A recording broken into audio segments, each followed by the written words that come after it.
வணக்கம். ஓகே. அப்போ இன்றைக்கி எதை பற்றி பேச போகிறோம் அப்படின்னா, எது அழகு அப்படின்றத பற்றி தான் பேச போகிறோம். அதை நம்ம கொஞ்சம் அப்புறம் பேசுவோம். அதுக்கு முன்னாடி நான் ஏன் இதை நான் பேசுகிறேன், ஏன் இதை பற்றி பேசுகிறேன் அப்படின்றத மென்ஷன் பண்ணணும் அப்படின்னு நினைக்கிறேன். இப்போ என்ன ரீசன் அப்படின்னா, இப்போ ரீசெண்டாக ஒரு ஃபேஸ்புக்கில் ஒரு போஸ்ட் பார்த்துருந்தேன்.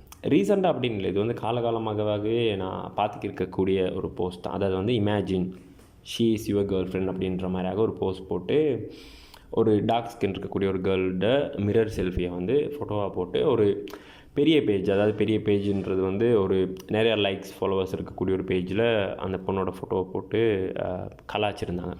ஸோ கலாச்சி அது எப்படின்னா ஒரு 50-60K ஆஹா ரியாக்டெல்லாம் பண்ணி அந்த பொண்ணை கம்ப்ளீட்டாக ட்ரோல் பண்ணி இது பண்ணியிருந்தாங்க. அப்போ என்னடா இது அப்படின்னு சொல்லிட்டு கமெண்ட் செக்ஷனில் இப்படி பார்க்கும்போது ஒரு 90% ஆட்கள் அது கலாச்சி தான் இருந்தாங்க. அவங்களோட ஃப்ரெண்ட்ஸ் எல்லாம் மென்ஷன் பண்ணி கலாச்சி இந்த மாதிரி தான் இருந்துச்சு. ஆனால் ஒரு 10% ஆட்கள் வழக்கம் போல் இதெல்லாம் பண்ணக்கூடாது, தப்பு அப்படின்ற மாதிரியாகவும் நிறையா போஸ்ட் அந்த நிறைய கமெண்ட்ஸ் போட்டிருந்தாங்க.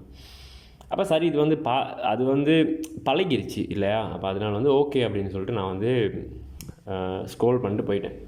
அதுக்கப்புறம் என்ன நடந்துச்சு அப்படின்னா, ஃபேஸ்புக் ஃப்ரெண்ட்ஸில் இருக்கக்கூடிய சிலர் அந்த ஃபோட்டோ ஷேர் பண்ணியிருந்தாங்க. ஸோ ஷேர் பண்ணி என்ன போட்டிருந்தாங்க அப்படின்னா, கேப்ஷனில் பார்க்குறதுக்கு நல்லா தானே இருக்கா, இவளை ஏன் அசிங்கம்னு சொல்கிறாங்க அப்படின்ற மாதிரியாக நிறைய பேர் ஷேர் பண்ணியிருந்தாங்க. ஸோ அப்போ தான் ஒரு விஷயம் ரியலைஸ் ஆகுது. அதாவது இந்த அழகு அப்படின்ற ஒரு விஷயம் ஒரு சப்ஜெக்டிவ் இல்லையா? அதாவது எனக்கு அழகு அப்படியா, எனக்கு அழகாக தெரிகிற விஷயம் இன்னொரு ஆளுக்கு அழகாக தெரியணும் அப்படின்ற அவசியம் இல்லை. அப்போ இப்போ அந்த ஷேர் பண்ண ஆட்கள் இருக்காங்க இல்லையா? ஸோ அவங்களுக்கு ஒரு வேளை அந்த பொண்ணு அசிங்கமாக தெரிஞ்சிருந்தால் என்ன நடந்திருக்கும்? மேபி அவங்களும் அந்த ஃபோட்டோவுக்கு ஆஹா ரியாக்ட் பண்ணிட்டு போயிட்டுருக்கலாம். அப்போ அதான் ரீசன் நான் இந்த அழகு அப்படின்ற விஷயத்தை பற்றி பேசுகிறதுக்கு. ஓகே வாங்க. காதல்னா என்னன்னு ஓப்பன் பண்ண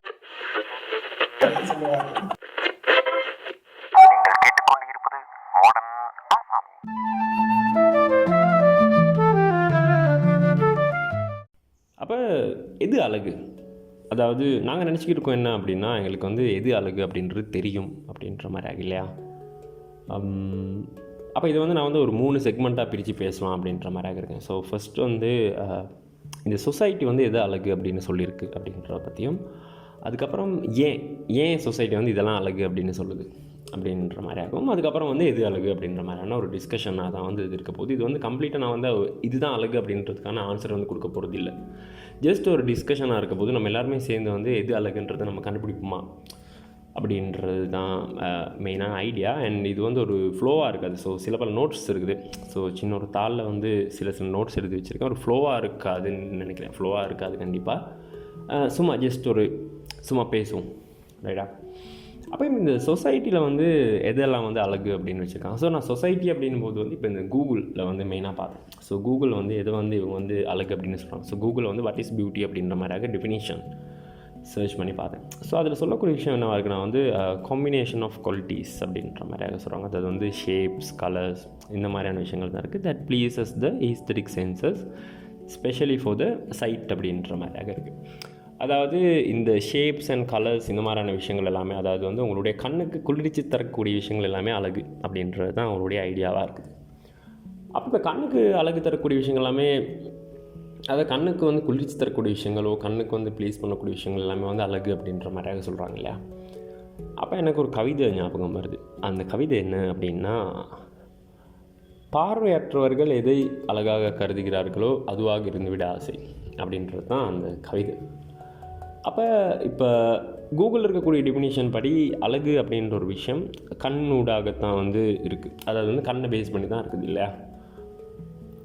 அப்போ இந்த கண்களையும் தாண்டி அழகுன்ற ஒரு விஷயம் இருக்குது தானே. இப்போ உண்மையாக பார்வையற்றவர்களுக்கும் அழகு அப்படின்ற ஒரு விஷயம் இருக்குது தானே. அப்படி இல்லைன்னா அவங்களுக்கு அழகுன்ற ஒரு விஷயமே இல்லை. ஏன்னா அவங்களுக்கு பார்வை இல்லை. ஸோ இந்த கூகுள் டெஃபினிஷன் படி பார்த்தா அவங்களுக்கு அழகுன்ற ஒரு விஷயம் இல்லையா? அப்போ இந்த அழகு அப்படின்ற ஒரு விஷயம் இந்த கண்களையும் தாண்டின ஒரு விஷயமா இருக்குது. ஸோ அது நம்ம உணரக்கூடிய ஒரு விஷயமா இருக்குது. அப்போ ஓகே, அப்போ இந்த சொசைட்டியில் இதெல்லாம் அழகுன்ற பண்ணியிருக்காங்க. ஸோ அப்போ இந்த கூகுளுடைய டெஃபினிஷன் இதுவாகத்தான் இருக்குது. அப்போ இன்னொரு கருத்தும் இருக்குது. அதாவது அழகு அப்படின்ற விஷயம் உங்களுக்குள்ளே இருக்குதா, அப்படி இல்லைனா வெளியில் இருக்குதா? இப்போ நீங்கள் ஒரு பூவை பார்க்குறீங்க அப்படின்னா அந்த அழகு அந்த பூவில் இருக்குதா, அப்படி இல்லைன்னா அதை பார்க்கக்கூடிய உங்களில் அந்த அழகு இருக்குதா அப்படின்ற ஒரு கேள்வி இருக்கு இல்லையா? ஸோ அதுக்கான பதிலெலாம் வந்து நம்ம வந்து போக போக டிஸ்கஷன் பண்ணிட்டு போவோம். அப்போ இந்த சொசைட்டியில் வந்து எதெல்லாம் அழகு அப்படின்னு சொல்லியிருக்காங்க. அதாவது இப்போ ஹைட், இப்போ வந்து அந்த கூகுளில் இருக்கக்கூடிய டெஃபினேஷனை பேஸ் பண்ணி நான் போவோம். ஸோ ஷேப்ஸ்ன்னு எடுத்து பார்த்தோம்னா சப்பி, ஸ்லிம், அதாவது வந்து சப்பி கேர்ள்ஸ் ஆர் பியூட்டிஃபுல், இல்லைனா ஸ்லிம் கேர்ள்ஸ் ஆர் பியூட்டிஃபுல், இந்த மாதிரியான விஷயங்கள் நம்ம இருக்கு இல்லையா? அப்போ அதாவது இப்போ ஷேப்ஸ்னும் போது வந்து இப்போ ஹைட்டாக இருக்கலாம், இல்லைன்னா ஒரு ஷார்ட் கேர்ள்ஸாக க்யூட்டுன்றதாக இருக்கலாம். இந்த மாதிரி அதாவது எல்லா விதமான இந்த ஷேப்களுக்கும் வந்து ஃபிசிக்கலான ஷேப்களுக்கும் வந்து ஒவ்வொரு செட் ஆஃப் பீப்புள் இருக்காங்க. ஸோ இதுதான் அழகு அப்படின்னு சொல்லக்கூடிய ஆட்கள் இருக்காங்க. அதே மாதிரி இப்போ கலர்ஸ் எடுத்துக்கிட்டோம் அப்படின்னாலும் ஒயிட்டாக இருக்கலாம், அப்படி இல்லைனா பிளாக், இந்த டார்க் ஸ்கின்னாக இருக்கலாம். ஸோ இந்த மாதிரி வந்து ஒவ்வொரு கலர் டோனுக்கும் வந்து ஒவ்வொரு மாதிரியான ஆட்களுக்கு வந்து ஒவ்வொரு கலர்ஸ் வந்து விருப்பமாக இருக்குது. ஆனால் மோஸ்ட்லி இந்த சொசைட்டியில் வந்து இப்போ நம்ம ஏஷியன் கண்ட்ரீஸில் வளர்ந்துக்கக்கூடிய நாங்கள் இதை வந்து அழகு அப்படின்னு கருதுகிறோம். அதாவது இதை வந்து மோஸ்ட்லி வந்து அழகாக வந்து கருதுகிறாங்க அப்படின்னா இந்த ஒயிட் ஸ்கின்னாக இருக்கலாம், இல்லை இந்த ஸ்கின் கலராக இருக்கலாமோ, இல்லைனா வந்து ஹைட்டாக இருக்குது. ஸோ இந்த மாதிரியான நாட்களை தான் வந்து இவங்க வந்து அழகு அப்படின்ற மாதிரி வந்து நம்ம அதை தான் வந்து அழகு அப்படின்னு நினைக்கிறோம். அப்போ அதெல்லாம் ஏன் நம்ம வந்து அழகு அப்படின்னு நினைக்கிறோம் அப்படின்னா, மேபி நம்மளுடைய இந்த எஜுகேஷன் சிஸ்டமாக இருக்கலாம். அதாவது நான் ஒரு வீடியோ பார்த்துருக்கேன் ஃபேஸ்புக்கில். என்ன அப்படின்னா, ஒரு சின்ன பசங்க ஒரு 4-5 பேரை கூப்பிட்டு கருப்பாக இருக்க ஒரு போயும் அப்புறம் வந்து வெள்ளையாக இருக்க ஒரு ஆளையும் காட்டி இதில் யார் நல்லவங்க கெட்டவங்க அப்படின்ற மாதிரியோ, யார் திருடன்னோ ஏதோ ஒன்று கேட்பாங்க.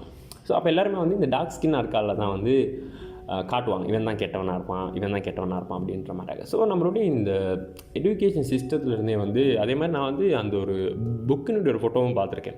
அந்த ஃபோட்டோ என்ன அப்படின்னா, அதாவது வந்து அக்லி பியூட்டி அப்படின்னு சொல்லிட்டு வந்து அக்லிக்கு வந்து ஒரு டார்க் ஸ்கின் இருக்கக்கூடிய ஒரு ஆலயம், பியூட்டிக்கு வந்து ஒரு ஒயிட் ஸ்கின் இருக்கக்கூடிய ஆலயம் வந்து போட்டிருப்பாங்க. ஸோ எஜுகேஷன் சிஸ்டம் வந்து இந்த அழகு அப்படின்ற இந்த கான்செப்ட் இருக்குல்ல, ஸோ அதில் ஒரு மெயின் பார்ட் ஒன்று ப்ளே பண்ணுது. அதே மாதிரி அடுத்த விஷயங்கள் வந்து இந்த ரிலீஜன், அதாவது இந்த கடவுள்கள். ஐயா, நீங்கள் பார்க்கக்கூடிய எல்லா கடவுள்களுமே வந்து வெள்ளையாக தான் இருப்பாங்க. அப்படி அதாவது வந்து கருநீல கண்ணனாக இருக்கிறதுக்கான வாய்ப்புகள் இருக்குது. ஆனாலும் வந்து அது வந்து கருப்பு கண்ணன் அப்படின்னு சொல்லிட மாட்டாங்க. ஸோ அது வந்து நீல கலர் அப்படின்ற மாதிரியாக சொல்லிடுவாங்க, கருப்பாக இருக்கக்கூடிய கடவுள். அதாவது இது எல்லாமே மித்தாலஜி தான். ஆனாலும் அப்பையும் வந்து அந்த மித்தாக இருந்தாலும் அதையும் வந்து இப்போ என்ன தான் மித்தாக இருந்தாலும் நம்ம சின்ன வயசுலேருந்தே வந்து அதாவது உங்களுடைய நீங்கள் விருப்பப்பட்டாலும் விருப்பப்படலைன்னாலும் இந்த ஏதோ ஒரு மதத்தை அடிப்படையாக கொண்டு தானே நம்ம இருக்கோம். அதாவது இப்போ ஸ்கூலில் எடுத்துக்கிட்டோம்னா, அதை வந்து ஸ்கூலிங் எடுத்துக்கிட்டோம்னா சின்ன வயசுலேருந்து வந்து இப்போ நீ எந்த மதத்தை சார்ந்தவரோ அந்த மதம் வந்து உங்களுக்கு வந்து படிப்பிக்கப்படுது இல்லையா? ஸோ அப்போ அந்த மதத்தை பேஸ் பண்ணி வந்து நம்ம வந்து எப்படியுமே வந்து ஒரு ஒரு ஒரு சின்ன வயசுலேருந்து வளர்ந்து வர்றோம் அப்படின்னா நம்மளுடைய அதாவது வந்து நம்ம விருப்பம் இல்லைன்னாலும் அது வந்து கட்டாயம் வந்து படித்து தான் ஆகணுன்ற ஒரு நிலைமையில் தான் அப்போ நம்ம இருப்போம். அதனால அப்போ அதில் இருக்கக்கூடிய தெய்வங்களாக இருக்கலாம் இல்லையா? அப்போ எல்லா சாமியுமே வந்து வெள்ளையாகவும் அந்த எல்லாம் சொல்லுவாங்க தெரியுமா, இந்த யாராவது வந்து அழகாக இருந்தாங்கன்னா வந்து மகாலட்சுமி அப்படின்ட்டுருவாங்க. இது யாராவது அசிங்கமாக இருக்கா அப்படின்னா வந்து மூதேவி அப்படின்னு சொல்லுவாங்க. ஆனால் ரெண்டுமே வந்து கடவுள் தான். அப்போ அது வந்து ஒரு வேறு விதமான ஒரு பொலிட்டிக்ஸ் ஒன்று. ஸோ நம்ம வந்து கடவுள் அப்படின்ற ஒரு விஷயத்தை வந்து நம்ம தனியாக ஒரு பாட்காஸ்ட்டாக வந்து கதைப்போம். சரி, அது வந்து ஒரு பெருசாக நம்ம பேசுவோம். அப்போ இந்த மாதிரியான இந்த ரிலீஜன் வைஸாகவும் வந்து இருக்கலாம். அப்போ யாராவது வந்து கருப்பாக இருக்க ஒரு சாமி இருக்குன்னா வந்து அது வந்து 7 சனி அப்படின்னு சொல்லிட்டு சிம்பிளாக முடிச்சுட்டு போயிடுவாங்க. அப்போ இந்த ரிலீஜன் ஒரு காரணமாக இருக்குது. அதுக்கப்புறம் மனிதனுக்கு இருக்கக்கூடிய இந்த ஒரு அதாவது நம்ம பார்க்கக்கூடிய சினிமாஸாக இருக்கலாம், ஈவன் கார்ட்டூன்ஸாக இருக்கலாம், இந்த மாதிரி எல்லா விஷயங்களுமே சினிமா அப்படின்போது வந்து எல்லா சினிமாவும் நான் குத்தம் சொல்லலாம். ஆனால் ஒரு சில சினிமாக்களில் வரக்கூடிய சில காட்சிகள் இருக்குல்ல, இப்போ வந்து ஸ்லம்மில் இருக்கக்கூடிய ஆட்கள் இப்படி தான் பிஹேவ் பண்ணுவாங்கன்ற காட்டுறது இருக்குல்ல. ஸோ அந்த மாதிரி வந்து இந்த பியூட்டிஸ் அந்த விஷயங்களும் வந்து இந்த சினிமாவில் வந்து இருக்குது. அதே மாதிரி இப்போ இந்த மார்க்கெட்டிங் கம்பெனிஸ்னுடைய இதாக இருக்கலாம். இப்போ இந்த ஃபேர் அண்ட் லவ்லி அப்படின்றதுனுடைய நேம் பாருங்கள், இப்போ ரொம்ப காலமாக இருந்து அது இப்போ தான் க்ளோ அண்ட் லவ்லி அப்படின்னு சேஞ்ச் பண்ணியிருக்காங்க. ஸோ அதை வந்து மாற்றுறதுக்கே எவ்வளோ காலம் எடுத்திருக்குன்னு பாருங்கள். ஸோ அது வரைக்கும் வந்து இப்போ ஃபேராக இருக்கணும். இப்போ நீங்கள் பார்க்கக்கூடிய டிவி அட்வர்டைஸ்மெண்ட்டாக இருக்கலாம், எல்லா விஷயங்களுமே வந்து ஃபேராக இருக்கிறது தானே காட்டிக்கிட்டு இருக்காங்க.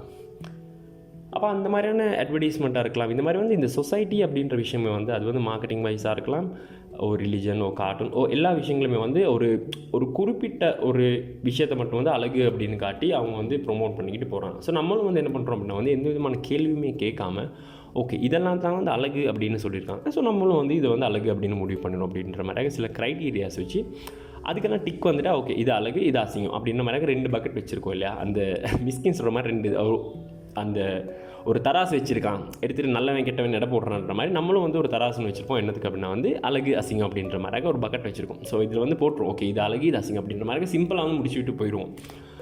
அப்போ இந்த மாதிரியான காரணங்கள் தான் வந்து அழகு அப்படின்றது வந்து டிஃபைன் பண்ணுறதுக்காக இருக்குது. அண்ட் மனிதனுடைய அந்த பிரிவில் இருக்கக்கூடிய ஒரு கம்பேரிசன் குணமாக இருக்கலாம், ஒரு ஹையராக்கி ஒன்று இருக்குது தானே. அப்போ அந்த மாதிரியான விஷயங்கள்லாம் இருக்கலாம். அதாவது என்ன அந்த ஹையராக்கி அப்படின்னா, இப்போ ஒரு மனுஷனுக்கு வந்து நீ வந்து பறவையாக மாறணும் அப்படின்னு நம்ம சொல்லிட்டோன்னு வைப்போம். ஸோ பறவையாக மாறணும் அப்படின்றது வந்து எல்லா மனுஷனும் இருக்கக்கூடிய ஒரு ஆசையாக வந்து இருக்கலாம். ஆனால் நீ வந்து காக்காவாக தான் மாறப்போகிற அப்படின்னு சொன்னால் எத்தனை பேர் வந்து அதை வந்து அக்செப்ட் பண்ணிக்குவாங்க? ஸோ அக்செப்ட் பண்ணிக்க மாட்டாங்க இல்லையா? அப்போ ஸோ அவனுடைய மைண்டில் வந்து அதாவது வந்து பறவையாக மாறினாலுமே இந்த பறவையாக தான் நான் மாறுவேன். அதாவது வந்து சில பறவைகள் இருக்குது, ஸோ இந்த பறவையாக நான் மாறலாம், இந்த பறவையெல்லாம் வந்து ஒதுக்கப்பட்டது. அந்த மாதிரியான விஷயங்கள் வந்து நம்மளுடைய அதாவது வந்து மனுஷனாக இருக்கும்போதே வந்து அந்த கம்பேரிசன் இந்த மாதிரியான விஷயங்கள்லாம் இருக்குது தானே. ஸோ இதெல்லாம் சேர்ந்து தான் வந்து இந்த அழகு அப்படின்ற ஒரு விஷயத்தை வந்து இருக்குது. ஸோ அதாவது நம்ம அழகு அப்படின்னு பார்த்துக்கக்கூடிய விஷயங்கள் எல்லாமே யாரோ ஒருத்தர் சொன்னது தான், யாரோ ஒருத்தர் இதுதான் அழகு அப்படின்னு சொன்னது தான் நம்ம எல்லோரும் வந்து அழகு அப்படின்னு நினச்சிக்கிட்டு இருக்கோம். ஒரு ஸ்டோரி ஒன்று சொல்லணும் அப்படின்னு நான் நினைக்கிறேன். என்ன ஸ்டோரி அப்படின்னா, என் அண்ணாட பேட்சில் எங்கள் அண்ணா சொன்ன ஒரு ஸ்டோரி தான். என்ன அப்படின்னா, அவங்க எல்லோரும் வந்து கேங்காக வந்து ஸ்கூல் விட்டு அவங்க எல்லோரும் வந்து கேங்காக நடந்து போயிட்டு இருக்கும்போது அதில் முன்னாடி 2-3 கேர்ள்ஸ் வந்திருக்காங்க. அதில் ஒரு ஆளை பார்த்து ஒருத்தன் வந்து சொல்லிட்டான். ஸோ அந்த கேங்கில் இருக்க ஒருத்தன் சொல்லிட்டான், பார்க்கறதுக்கு மொக்கையாக இருக்கானோ ஏதோ ஒரு கமெண்ட் வந்து அடிச்சிட்டான். ஸோ அசிங்கமாக இருக்கா ஏதோ ஒன்று வந்து அவன் சொல்லிட்டான். சொன்னோன்னே வந்து அவள் அப்படியே வந்து போயிட்டான். சொன்னோன்னே போனோடனே அந்த கேங்கில் இருக்க ஒரு ஆளே வந்து சொல்லிட்டான்னா, இது மாதிரி இவனுக்கு எத்தனை பேர் சொல்லியிருப்பாங்க அப்படின்ற மாதிரியாக வந்து கேட்டேன். அப்படின்னோடனே அவன் வந்து ரொம்ப அப்செட் ஆகிட்டான். அவன் வந்து கேட்டுக்கிருந்தான், என்னது ஆமாம் என்ன மச்சான் எனக்கும் எத்தனை பேர் இந்த மாதிரி சொல்கிறாங்களோ தெரியல அப்படின்ற மாதிரியாகலாம் சொல்லியிருந்தான். அப்போ அதாவது ஒரு விஷயம் வந்து இப்போ நம்ம வந்து ஒரு அளவு வந்து அசிங்கம் அப்படின்னு சொல்கிறோன்னு வைப்போமே. ஸோ அது வந்து அவங்க வந்து எந்த அளவுக்கு வந்து ஒரு தாக்கத்தை வந்து ஏற்படுத்தும். அவங்க வந்து வெளிக்காட்டலை அப்படின்னாலும், அதாவது வந்து சில இப்போ ஃப்ரெண்ட்ஸுக்குள்ளேயா இருக்கலாம், ஃபேமிலிக்குள்ளேயா இருக்கலாம். ஸோ இந்த கலாச்சிக்கிறது அப்படின்றது வந்து அது வந்து நமக்கு தெரியும், இவங்க வந்து இன்டென்ஷன்லாம் வந்து சொல்லலை அப்படின்றது நமக்கு தெரியும். ஸோ அது வந்து ஓகேயா நமக்கு இருக்கும், அது வந்து நம்மளுக்கு வந்து சிரிச்சுட்டு அக்செப்ட் பண்ணிட்டு போயிடுவோம். ஆனால் ஒரு பொது வெளியில் ஒரு பொண்ணோட ஒரு ஃபோட்டோவை போட்டு இவன் வந்து அசிங்கம் அப்படின்னு சொல்லி அவளை கலாச்சி அதை ஒரு 50,000-60,000 பேர் வந்து சிரித்து பேசி அந்தளவுக்கான வன்மம் ஏன் அப்படின்றது தான் புரியல. இப்போ நீங்கள் வந்து அதை அந்த பொண்ணே பார்த்தான்னா இப்படி இருக்கும். அப்படி இல்லைனா வந்து இப்போ அந்த பொண்ணுடைய அண்ணா பார்த்துருக்கலாம், இல்லைனா அந்த பொண்ணுடைய உண்மையான பாய் ஃப்ரெண்ட் பார்த்தானா அவனுக்கு இப்படி இருக்கும்னு யோசிச்சு பாருங்களேன். ஸோ இப்படி ஏன் இது இந்த மாதிரி அதாவது வந்து அழகு அசிங்கம் அப்படின்றது வந்து தனிப்பட்ட முறையில் வந்து மாறும் அப்படின்றது உங்களுக்கு தெரியும் இல்லை? இப்போ இதே அந்த போஸ்டர் போட்டவனுடைய தங்கச்சி இல்லைனா வந்து அக்காவோ இல்லைனா ஃபேமிலியாலோ இல்லைனா அவனுடைய கேர்ள் ஃப்ரெண்டாவோ இருந்தாலும் அவங்க வந்து அதை வந்து போஸ்ட்டாக போட்டிருக்க போகிறது இல்லை இல்லையா? அப்போ ஏன் இந்த மாதிரியாக வந்து ஒரு பொது வெளியில் இப்படி ஒரு பொண்ணுடைய ஒரு ஃபோட்டோவை போட்டு அதை கலாச்சி அதை அத்தனை பேர் பார்த்து சிரிக்க வச்சு அது இத்தனை பேர் ஷேர் பண்ணி அதில் இவ பார்க்குறதுக்கு நல்லா தானே இருக்கா அப்படின்ற மாதிரி வேறு சொல்லி எதுக்காக இது அப்படின்றது தான். ஸோ இது வந்து இதனால தான் நான் வந்து பேசணும் அப்படின்னு நினச்சேன். ஸோ ஏன் இந்த அளவுக்கு வந்து ஒரு ரேட் ஒன்று இருக்குது அப்படின்ற மாதிரி. ஸோ அது வந்து அது அந்த இப்போ அதாவது வந்து இப்போ கேரக்டர் வைஸ் ஏதோ ஒன்று சொல்கிறோம் அப்படின்னு வைப்போமே. இப்போ அந்த பொண்ணு வந்து ஏதோ ஒரு தப்பு பண்ணிட்டாலோ இல்லைனா அந்த பொண்ணு வந்து யாரையும் வந்து கொலை பண்ணிட்டாலோ, ஸோ அந்த மாதிரியாக இருக்கும்போது வந்து பாரு இந்த பொண்ணு இந்த கொலை பண்ணியிருக்கா அப்படின்ற ஒரு போஸ்ட் போடுறாங்களோ ஏதோ ஒன்று பண்ணுறாங்களோ அது வந்து ஓகே அப்படின்ற மாதிரியாக நம்ம வந்து சொல்லலாம். ஸோ இப்போ இந்த பொண்ணு வந்து கருப்பாக இருக்கா, அவ்வளோதான். அந்த பொண்ணு வந்து கருப்பாக இருக்கா, அந்த பொண்ணு வந்து அவ்வளோ மூஞ்சில் அவ்வளோ சிரிப்போட ஒரு ஃபோட்டோ ஒன்று தான் போட்டிருக்கா. ஸோ மிரர் செல்ஃபி, அந்த ஒரு செல்ஃபியை வந்து ஃபோட்டோ பிடிச்சி போட்டு இந்த அளவுக்கு வந்து ஏன் எனக்கு அது தெரியல, அது என்ன சொல்ல வரேன் அப்படின்றதும் தெரியல. ஆனால் இதை பார்த்தோன்னே வந்து ஓகே ரைட் நம்ம பேசணும் அப்படின்ற மாதிரியாக தான் தோணுச்சு. ஏன்னா வந்து இப்போ ஒரு ஆள் நீ அசிங்கம் அப்படின்னு சொல்கிறீங்க அப்படின்ற மாதிரி எப்பவுமே. ஸோ அதுக்கு அவங்க காரணமாக இருக்க முடியுமா? அதாவது அவங்களுடைய ஃபிசிக்கல் அப்பியரன்ஸ் இருக்கு இல்லையா? ஸோ அவங்களுடைய ஸ்கின்னாக இருக்கலாம், அவங்களுடைய கலராக இருக்கலாம், ஸோ என்னவா வேணாலும் இருக்கலாம். அது எல்லாமே அவங்க வேணும்னே பண்ணிக்கிட்ட ஒரு விஷயம் இல்லை இல்லையா? ஸோ அது எல்லாமே வந்து இயற்கையாக வந்து ஒரு விஷயம் தானே. அப்போ ஏன் அதை புரிஞ்சுக்கிட்ட ஒரு மனுஷன் ஏன் போயிட்டு இன்னொரு ஆள்கிட்ட போயிட்டு வந்து நீ ஏன் வந்து கருப்பாக இருக்கணும், இல்லை நீ ஏன் வந்து குள்ளமாக இருக்கணும், நீ ஏன் வந்து இப்படி இருக்க அப்படின்ற மாதிரியாக கண்டிஷன் பண்ணுறது இருக்குல்ல? ஸோ அது எல்லாமே வந்து அவங்க வந்து வேணுக்குனே பண்ணுறது இல்லை. இப்போ ஒரு ஆள் வந்து ஏதோ ஒரு தப்பான பிஹேவியர் ஒன்று பண்ணுறாருன்னு நம்ம போய்ட்டு சொல்லலாம், ஏன் நீ இப்படி பண்ணுற அப்படின்ற மாதிரியாக சொல்லலாம். ஏன்னா அவனுடைய பிஹேவியர் வந்து அந்த மாதிரியாக இருக்கும்போது நம்ம சொல்லி அவனை வந்து சரிப்படுத்துறதுல ஒரு நியாயம் இருக்குது. ஆனால் உங்களுடைய கண்ணுக்கு வந்து ஒருத்தர் வந்து அழகாக தெரியலாம். ஸோ எல்லாருமே வந்து யாரோ ஒருத்தருடைய கண்ணுக்கு வந்து அழகாக தானே தெரியும் இல்லையா? உண்மையாக இப்போ அந்த பொண்ணோட காதலன் இருக்கான்னு வைப்பமே, ஸோ அவனுடைய பாய் ஃப்ரெண்ட் இருக்கான் அப்படின்னா வந்து அவன் வந்து அவளை வந்து அசிங்கமாக பார்க்க போகிறது இல்லை இல்லையா? ஸோ அவனுக்கு வந்து அவள் வந்து அழகாக தான் தெரியவா அப்படின்றனால அதாவது உங்களுடைய பார்வைக்கு ஒரு ஆள் வந்து அசிங்கமாக தெரியலாங்க அப்படின்னா அவங்க வந்து எல்லாருடைய பார்வைக்கும் அசிங்கமாக தெரியணும் அப்படின்ற அவசியம் இல்லை.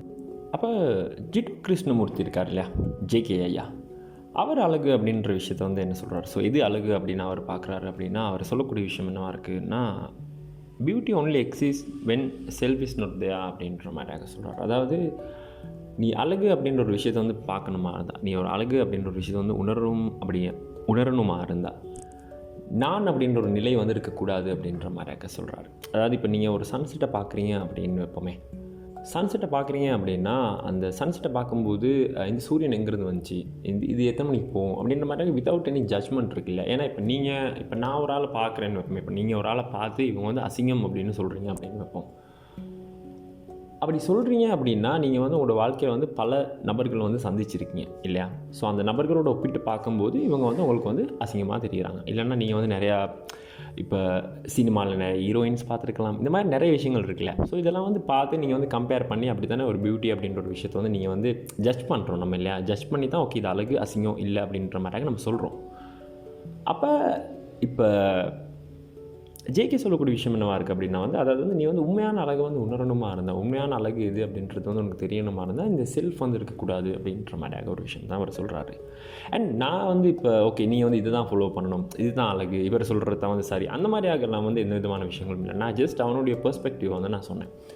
அண்ட் இப்போ எப்போயுமே நான் சொல்லக்கூடிய விஷயம் என்னவாக இருக்குது அப்படின்னா வந்து அழகாக இருக்கலாம், எந்த விஷயமா இருந்தாலும் வந்து நீங்கள் வந்து உங்களை வந்து கேள்வி கேட்டுக்கணும். அதாவது வந்து எது அழகு அப்படின்றது வந்து நீங்கள் கேள்வி கேட்டுக்கணும். இப்போ இதை வந்து கேட்குறவங்க இருக்கீங்களா இருந்தால் எத்தனை பேர் இது வரைக்கும் வந்து எது அழகு, எனக்கு எது பிடிக்கும் அப்படின்னு உங்களை நீங்களே வந்து கேள்வி கேட்டிருக்கீங்க?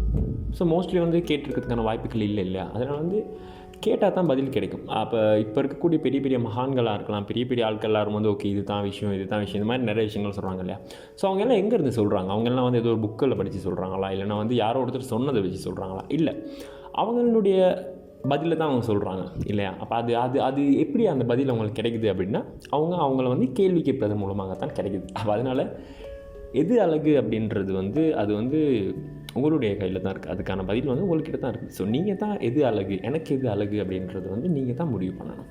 அண்ட் நான் இப்போ ரீசெண்டாக வந்து ஒரு தோழர்கிட்ட வந்து கால் பண்ணி சொன்ன இந்த மாதிரி அழகு அப்படின்றத பற்றி தான் பேசலாம் அப்படின்ட்டு இருக்கேன் அப்படின்னு சொல்லும்போது அவர் சொன்ன விஷயம் என்ன அப்படின்னா, ப்ரோ அழகு அப்படின்ற ஒரு விஷயம் அவரை மாதிரி கதைக்க ட்ரை பண்ணுறேன் சாரி ப்ரோ, இந்த அழகு அப்படின்ற ஒரு விஷயம் வந்து காலம், அதாவது வந்து இந்த காலம் இருக்கு இல்லையா. ஸோ இந்த காலத்தோடு சேர்ந்து வந்து சேஞ்ச் ஆகும் அப்படின்ற மாதிரியாக அவர் சொன்னார். ஸோ அது என்ன அப்படின்னா இப்போ வந்து உண்மையாக வந்து பியூட்டி வந்து அப்படி நிரந்தரமாக இருக்கக்கூடிய விஷயமா, அப்படி இல்லைன்னா வந்து சேஞ்ச் ஆகக்கூடிய விஷயமா. இப்போ நீங்கள் வந்து ஃபிசிக்கலி வந்து ஒரு பியூட்டியை பார்க்குறீங்க அப்படின்னுமே, அதாவது இப்போ உங்களுடைய ஆளினுடைய கண்ணாக இருக்கலாம், இல்லைன்னா வந்து தோலாக இருக்கலாம், இல்லைனா அவருடைய தலைமுடியாக இருக்கலாம். ஸோ இதெல்லாம் தான் வந்து அழகு அப்படின்னு நீங்கள் வந்து பார்க்குறீங்க. ஒரு 40 வருஷம் கழிச்சு, அதாவது வந்து கல்யாணத்துக்கெல்லாம் கழிச்சு ஒரு 40 வருஷம் கழிச்சு நீங்கள் பார்க்கும்போது வந்து அந்த விஷயங்கள் எல்லாமே வந்து மாறி இருக்கும். ஸோ நீங்கள் வந்து அழகு அப்படின்னு வந்து இந்த ஃபிசிக்கலாக இருக்கக்கூடிய விஷயத்தை மட்டும் பார்த்தீங்க அப்படின்னா அது சேஞ்ச் ஆகும். அப்போ பியூட்டி வந்து சேஞ்ச் ஆகுது அப்படின்னு அர்த்தம். அதை தாண்டி நீங்கள் வேறு ஏதோ ஒரு விஷயம் வந்து அழகு அப்படின்னு உணர்ந்துட்டீங்க அப்படின்னு எப்பவுமே. ஸோ அப்போ அந்த பியூட்டி அப்படின்ற விஷயம் வந்து அந்த 40 வருடங்கள் கழித்தாலும் அது வந்து மாறாது இல்லையா. அப்போ ஸோ அவர் அது சொன்னார் காலத்தோடு சேர்ந்து. ஏன்னா அவர் வந்து பியூட்டி அப்படின்னு சொன்ன விஷயம் என்ன அப்படின்னா வந்து நமக்கு சந்தோஷம் தரக்கூடிய விஷயம் எல்லாமே பியூட்டி அப்படின்ற மாதிரியாக சொன்னார். அதுவும் ஒரு நல்ல விஷயமாக தான் இருந்துச்சு. ஸோ உங்களுக்கு அதாவது இப்போ ஒரு பார்வையற்றவன் இருக்கான் அப்படின்னு மாதிரியாக எப்பவுமே. ஸோ நீங்கள் அவங்களோட வந்து அன்பாக இருக்கீங்க, இல்லைன்னா அவங்கள வந்து நீங்கள் வந்து சந்தோஷப்படுத்துறீங்கன்னு வைப்போம். ஒரு சின்ன குழந்தை இருக்குது அப்படின்னு வைப்போமே. ஸோ இப்போ இந்த சின்ன குழந்தைய வந்து நீங்கள் வந்து சந்தோஷப்படுத்துறீங்க அப்படின்னா அவங்களுடைய அந்த சின்ன குழந்தையினுடைய கண்ணுக்கு நீங்கள் வந்து அழகாக தான் தெரிவிங்க. அதே மாதிரி தான் ஒரு பார்வையற்றவர்களாக இருந்தால் கூட நீங்கள் அவங்களோட வந்து அன்பாக இருக்கீங்க அப்படின்னா நீங்கள் வந்து அழகாக தான் தெரிவிங்க. ஸோ அப்போ இந்த அதாவது உங்களுடைய வாசம் அவங்களுக்கு அழகாக தெரியும், உங்களுடைய குரல் அவங்களுக்கு அழகாக தெரியும். இந்த மாதிரி அதாவது வந்து இந்த ஃபிசிக்கலை தாண்டி நிறைய விஷயங்கள் அழகு அப்படின்றதுக்கு இருக்குது. இப்போ நீங்கள் உண்மையான ஒரு அழகை வந்து உணரும்போது, அதாவது வந்து ஒரு மனுஷன் வச்சுப்போமே. ஸோ ஒரு பர்சனுடைய அகம் உங்களுக்கு வந்து தெரியும் போது அந்த லுக்ஸ் எல்லாம் வந்து ஒரு விஷயமாக வந்து இருக்காது இல்லையா. அது நான் ஸ்டார்ட்டில் சொன்ன ஒரு கோட் இருக்கு இல்லையா. So what is beauty, is it in your eyes or out தேர்ன்ற மாதிரியாக இருக்கு இல்லையா. ஸோ அது வந்து உன்னுடைய கண்ணில் அழகு அப்படின்ற ஒரு விஷயம் இருக்குது, இல்லைன்னா வெளியில் இருக்குதா அப்படின்ற ஒரு கேள்வி இருக்குல்ல. ஸோ அது எப்போயுமே அது எங்கே இருக்குது அப்படின்றத வந்து நீங்கள் தான் முடிவு பண்ணணும். ஸோ நான் சொல்ல போகிறதில்ல ஓகே இது தான் அப்படின்ற மாதிரியாக நான் வந்து இதை வந்து ஒரு ஜென் ஸ்டோரி ஒன்று இருக்குது. ஸோ அந்த ஸ்டோரியோடு இதை வந்து முடிச்சிடலாம் அப்படின்ற மாதிரியாக நினைக்கிறேன். என்ன நடக்குது அப்படின்னா, ஒரு ஊரில் ஒரு குருவும் அவங்களுக்கு கீழே வந்து 4-5 சிஷ்ய பிள்ளைகளும் இருக்காங்க. இவங்கெல்லாம் என்ன பண்ணுறாங்க அப்படின்னா வந்து நைட் டைமில், அதாவது வந்து ஒரு ஈவினிங் டைமில் வந்து ஒரு உலா போகலாம், ஒரு ஈவினிங் வாக் கொண்டு போகலாம் அப்படின்னு சொல்லிட்டு வந்து குரு வந்து முன்னாடி நடந்து போகிறாரு. ஸோ பின்னுக்கு வந்து இந்த சிஷ்ய பிள்ளைகள் எல்லாருமே வந்து நடந்து போகிறாங்க. நடந்து போய்கிட்டே இருக்கும்போது ஒரு குளம் இருக்குது. ஸோ அந்த குளத்தில் வந்து ஒரு அழகான ஒரு பூ இருக்குது. இந்த சிஷ்ய பிள்ளைகள்லாம் என்ன பண்ணுறாங்க அப்படின்னா, அந்த பூவை வந்து ரொம்ப வந்து அட்மையர் பண்ணுறாங்க. பாரு செம்ம அழகாக இருக்குல்ல அப்படின்ற மாதிரி அங்கெல்லாம் பார்த்து அந்த பூவை வந்து அவங்க வந்து வர்ணிச்சிக்கிட்டு ரொம்ப அழகாக இருக்குன்ற மாதிரி அங்கெல்லாம் பார்த்துக்கிட்டு இருக்காங்கன்னு வச்சுக்கோங்களேன். எல்லாம் பண்ணிவிட்டு அவங்க வந்து போனோடனே இந்த குரு வந்து அந்த பூவை வந்து பெருசாக வந்து கண்டுக்கல. அவன் வந்து அப்படியே வந்து பாட்டுக்கு போயிட்டார் குரு போனோடனே அதில் ஒரு சிஷ்ய பிள்ளை கேட்குறான், குரு நாங்கள் அந்த வந்த ரோட்டில் வந்து ஒரு குளத்தில் ஒரு பூ ஒன்று இருந்துச்சு தானே, ஸோ அது ரொம்ப அழகாக இருந்துச்சு, நீ ஏன் அந்த பூவை வந்து கவனிக்கலை அப்படின்ற மாதிரியாக கேட்குறான். அப்போ இவர் வந்து கேட்குறாரு, ஏன் நான் கவனிக்கணும் அப்படின்னு நினைக்கிற அப்படின்ற மாதிரியாக. அப்போ இவனுக்கு விளங்கிடுச்சு, சரி இந்த ஆள் வந்து ஏதோ கருத்தூசி போட போகிறான், ஏதோ கருத்து தான் சொல்ல போகிறான் அப்படின்னு சொல்லிட்டு, இல்லை அது அழகாக இருந்துச்சு, நீங்கள் பார்த்து சொல்லியிருக்கலாம் தானே அப்படின்ற மாதிரியாக அவன் சொல்கிறான். ஸோ அது அழகாக இருந்துச்சு, நீங்கள் ஜஸ்ட் ஒரு அட்டென்ஷன் சரி கொடுத்துருக்கலாமே அப்படின்ற மாதிரியாக சொல்லும்போது அவர் சொல்கிறாரு, அந்த பூ வந்து தன்னுடைய நிலையில் இருந்துச்சு இல்லையா. ஸோ அதே மாதிரி இப்போ ஜஸ்ட் லைக் த ஃப்ளவர் ஐ ஆம் பியூட்டிஃபுல் அப்படின்ற மாதிரியாக சொல்கிறார். அதாவது அந்த பூ எவ்வளோ வண்டர்ஸோடு இருக்கும், அந்த பூவில் வந்து எவ்வளோ ஆச்சரியங்கள் இருக்கும், அதாவது வந்து அதனுடைய அந்த இதழ்களாக இருக்கலாம், இல்லைனா அதனுடைய முட்களாக இருக்கலாம், எல்லாமே வந்து எவ்வளோ ஆச்சரியத்துக்குரியதோ அதே மாதிரி நானும் வந்து ஆச்சரியத்துக்குரியவன் தான். ஸோ நான் எதுக்காக வந்து இந்த பூவை பார்க்குறதுக்கு நிப்பாட்டணும், ஏன்னா நானே ஒரு பூ அப்படின்ற மாதிரியாக சொல்லி அந்த ஸ்டோரி முடியுது. அப்போ நான் என்ன சொல்ல வர்றேன் அப்படின்னா, என்னுடைய கருத்தூசி என்னவாக இருக்குது அப்படின்னா, நீங்களும் ஒரு பூ தான் சரியா. அதனால் யாரோ வந்து நீ அழகாக இருக்க என்ன சொன்னாலும் வந்து அது வந்து பெருசாக வந்து மண்டைக்குள்ளே போட்டுக்காதீங்க சரியா. நீங்கள் எப்படி உங்களை ஃபீல் பண்ணுறீங்க அப்படின்றது தான் வந்து முக்கியமான விஷயம். அண்ட் நீங்களாக இருக்கிறது தான் வந்து அழகு இல்லையா. ஏதோ ஒரு விஷயத்துக்காக இல்லைனா இந்த சொசைட்டிக்காக எதுக்காக உங்களை நீங்கள் மாற்றிக்காமல் உங்களுக்கு பிடிச்சதை செஞ்சுக்கிட்டு உங்களுக்கு பிடிச்சவங்களோட நீங்கள் பேசுகிறதா இருக்கலாம், உங்களுக்கு பிடிச்ச மாதிரி நீங்களாக வெளிப்படையாக இருக்குது இருக்கு இல்லையா, அதுதான் என்னை பொறுத்த வரைக்கும் அழகு அப்படின்னு நான் நினைக்கிறேன். ஸோ அவ்வளோதான் பேசணும் அப்படின்னு நான் நினச்சேன். யாருக்காவது ஷேர் பண்ணணும் அப்படின்னா ஷேர் பண்ணுங்கள். ரொம்ப நன்றி, வணக்கம். ஓகே.